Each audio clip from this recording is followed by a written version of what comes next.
ഇത് നല്ല ഇഡ്ഡലിയും പിന്നെ അതേപോലെ തന്നെ നല്ല സാമ്പാർ കേട്ടോ. ഇവിടെ വന്നപ്പോൾ നല്ല അടിപൊളി ഫുഡാണ് കേട്ടോ.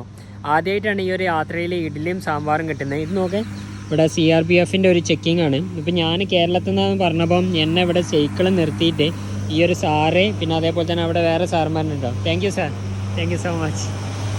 അപ്പോൾ ഞാനിത് കഴിച്ചിട്ടുണ്ട് ഇനി ഇവിടുന്ന് പോകുന്നുള്ളൂ. ഇനിയിപ്പോൾ എൻ്റെ പ്ലാൻ എന്താ വെച്ച് കഴിഞ്ഞാൽ ഇനി ഇവിടുന്ന് ഇവരെന്താ ചെയ്യുക, എനിക്ക് ട്രക്ക് എന്തെങ്കിലും പിടിച്ചിട്ട് തരാമെന്ന് പറഞ്ഞു. അപ്പോൾ ഞാൻ നിങ്ങളോട് പറഞ്ഞില്ല, നമ്മൾ വന്ന സ്ഥലം ചവിട്ടി കഷ്ടപ്പെട്ട് വന്ന സ്ഥലം വീണ്ടും തിരിച്ച് ചവിട്ടണ്ടല്ലോ. അപ്പോൾ ഇതേപോലത്തെ ഏതെങ്കിലും ട്രക്ക് കിട്ടുകയാണെന്നുണ്ടെങ്കിൽ സൈക്കിൾ അതിലിട്ട് നേരെ ഷിൽച്ചറിലേക്ക് പോകാം. പിന്നെ ഇവരൊക്കെ എന്നോട് പറയുന്നത് മണിപ്പൂരിലേക്ക് പോകരുതേന്നാട്ടോ. എന്ന് വെച്ചാൽ ഇപ്പോൾ അവിടെ പ്രശ്നം നടന്നുകൊണ്ടിരിക്കുകയാണ്. അപ്പോൾ ഞാനിപ്പോൾ മണിപ്പൂരിലേക്ക് പോകാനുള്ള പ്ലാൻ ഉണ്ടോ ചോദിച്ചാൽ ഉണ്ട്, കുറച്ച് പോവും എന്നിട്ട് തിരിച്ചു വരും കേട്ടോ.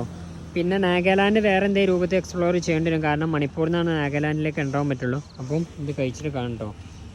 ഇതാ ഇവിടെ തന്നെ ഉണ്ട്.